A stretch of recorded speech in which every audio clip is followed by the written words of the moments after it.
माझ्या चुलत भावाच्या लग्नातील मुख्य ब्राइडमेडने मला व्यायाम थांबवण्यास आणि वजन वाढवण्यास सांगितले, जेणेकरून मी नवरीपेक्षा जास्त आकर्षक दिसणार नाही.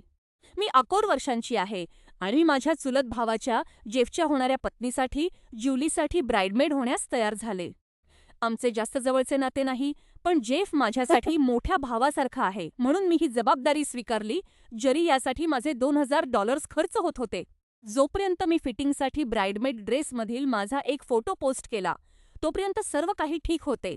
त्यानंतर मुख्य ब्राइडमेडने मला मेसेजचा भडीमार केला. सुरुवातीला ती खूप गोड बोलली, पण मग तिने एक मोठा बॉम्ब फोडला. तुझ्या रूपाबद्दल आपल्याला काहीतरी करावे लागेल. ब्राइडमेड्स नवरीपेक्षा जास्त सुंदर दिसू शकत नाहीत, लोल. तिने मला स्पष्टपणे जिमला जाणे थांबवण्यास सांगितले, जेणेकरून इतर मुली म्हातारी आणि जाड्या दिसणार नाहीत. तिने गंमतीत म्हटले की वजन वाढवण्यासाठी मी रोज पिझ्झा आणि आईस्क्रीम खावे.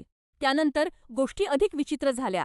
तिने मला मेकअप न करण्यास सांगितले, जुन्या बयारच्या दशकातील हेअरकट करून स्वतःला वयस्कर दाखवण्यास सांगितले आणि अगदी छातीवर बँडेज बांधून स्वतःला लहान दिसवण्याचा सल्ला दिला. जेव्हा मी लगेच तयार झाले नाही, तेव्हा तिने लोल करणे थांबवले आणि ती गंभीर झाली. तिने मला सांगितले की नवरीची चमक कमी न करणे हे माझे कर्तव्य आहे आणि फक्त अस्तित्वात राहूनच मी ज्युलीच्या आयुष्यातील सर्वात आनंदी दिवस खराब करत आहे. मी पूर्णपणे अवाक झाले.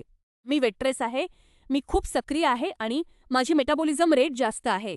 तिला काय वाटले होते, मी नाश्ता, दुपारचे जेवण आणि रात्रीचे जेवण म्हणून मॅकडोनाल्ड्स खाईन? मी त्या मेसेजेसचे स्क्रीनशॉट्स काढून ते थेट ज्युलीला पाठवण्याचे ठरवले आणि समोर आले की ज्युली खूप संतापली होती. तिने मला सांगितले की संपूर्ण नियोजनादरम्यान मुख्य ब्राइडमेड एक नियंत्रण करणारी दुःस्वप्न ठरली होती आणि तिने दुसऱ्या एका ब्राइडमेडला देखील असेच मेसेज पाठवले होते. ज्युलीने मला याबद्दल बोलल्याबद्दल धन्यवाद दिले आणि लग्नाच्या दिवशी मी शक्य तितकी सुंदर दिसावे असे सांगितले. आणि त्या मुख्य ब्राइडमेडचे काय? तिला ग्रुप चॅटमधून काढून टाकले आहे आणि आता ती अधिकृतपणे या सगळ्यातून बाहेर आहे.